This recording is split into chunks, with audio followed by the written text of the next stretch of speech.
पंच तत्व के नियम।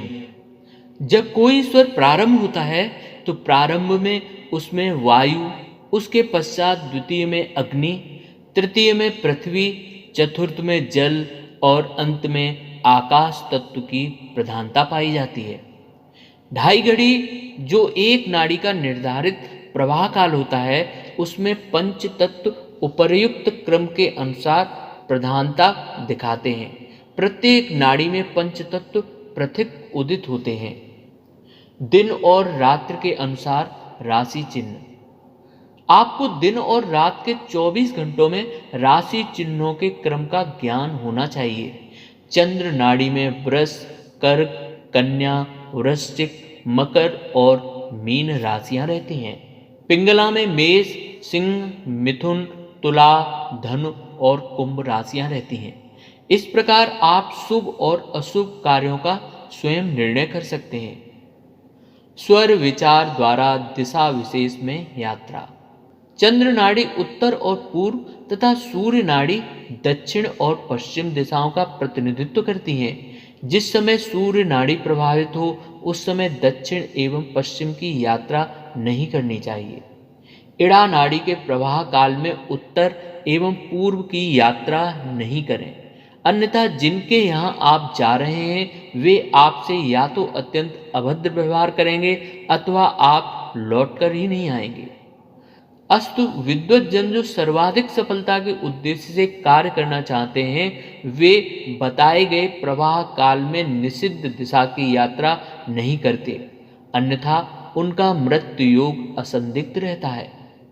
शुक्ल पक्ष की द्वितीया को सूर्य के समय जब चंद्र स्वर प्रवाहित होता है तो लाभ और मित्र मिलन की संभावना प्रबल रहती है। यदि सूर्योदय के समय सूर्य स्वर और चंद्रोदय के समय चंद्र स्वर प्रवाहित हो तो उस दिन किए गए समस्त कार्य सफल होते हैं। परंतु यदि चंद्रोदय के समय सूर्य नाड़ी और सूर्योदय के समय चंद्र नाड़ी प्रभावित हो तो उस दिन किए गए समस्त कार्य बड़े संघर्षपूर्ण और निष्फल होते हैं। विद्वत जन घोषणा पूर्वक कहते हैं कि सूर्य स्वर के प्रवाह काल में किए गए कार्यों में असाधारण सफलता मिलती है, परंतु यदि उस समय चंद्र स्वर प्रभावित हो तो ऐसा कुछ नहीं होता। विपरीत परिस्थितियों का वर्णन। हे शिवे, अब मैं तुम्हें उन राशियों के विषय में बताता हूं जिनमें स्वर विपरीत क्रम से प्रवाहित होते हैं। प्रातः काल में यदि विपरीत स्वर प्रवाहित हो, अर्थात जिस प्रातः काल सूर्य स्वर की जगह चंद्र स्वर और चंद्र स्वर की जगह सूर्य स्वर प्रभावित हो तो उसके निम्नलिखित परिणाम हो सकते हैं। प्रवाह के प्रथम कालखंड में मानसिक चंचलता, द्वितीय में धनहानि, तृतीय में यात्रा और चतुर्थ में असफलता। पांचवें कालखंड में राज्य विध्वंस अथवा ग्रहनाश, छठवें में सर्वनाश, सातवें में शरीर व्याधि और पीड़ा तथा आठवें में मृत्यु होती है। यदि 8 दिनों तक लगातार प्रातः काल, दोपहर और रात्रि में विपरीत स्वर प्रवाहित हो तो यह अत्यंत अशुभ माना जाता है। सब कार्य निष्फल होते हैं और यश बिल्कुल नहीं मिलता। यदि प्रातः काल तथा अपराह्न में चंद्र स्वर और संध्या समय सूर्य स्वर प्रभावित हो तो सफलता प्राप्त होती है, परंतु यदि स्वर क्रम इसके विपरीत हो तो शुभ कार्यों को स्थगित कर देना ही श्रेयस्कर है। जब आप यात्रा के लिए प्रस्थान करें तो जो स्वर प्रभावित हो वही कदम घर से बाहर रखें, इससे यात्रा सफल होती है।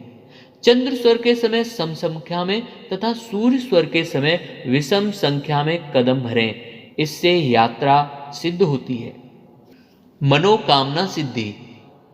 प्रातःकाल सैया त्याग के समय जो स्वर प्रभावित हो उस ओर चेहरा मोड़िए तो आपको वह सब कुछ प्राप्त होगा जो आप चाहेंगे।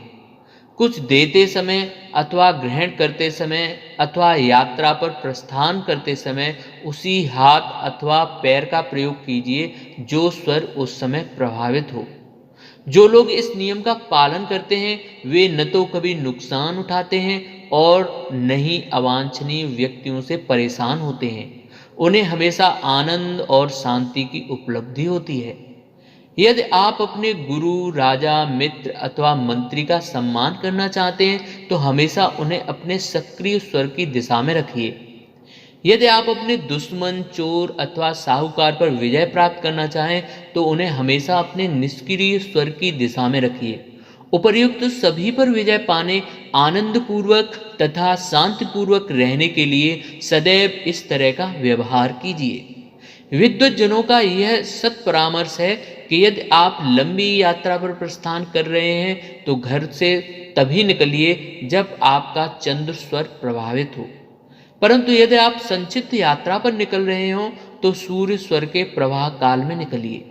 उपर्युक्त लाभ प्रदान करने वाले वर्णन तभी सफल होते हैं जब उनमें दर्शाए स्वर के सक्रिय कार्य में कार्य किया जाए। उपर्युक्त लाभ प्रदान करने वाले वर्णन तभी सफल होते हैं जब उनमें दर्शाए स्वर के सक्रिय काल में कार्य किया जाए, तब तो सफलता एकदम निश्चित होती है। आपको यह वीडियो अच्छा लगा हो तो इस वीडियो को लाइक करें, चैनल को सब्सक्राइब करें और इसे शेयर करना ना भूलें। शिव सूर्योदय का अगला भाग आपको हमारे चैनल की प्लेलिस्ट में शिव सूर्योदय के नाम से सभी एक जगह प्राप्त हो जाएंगे। धन्यवाद।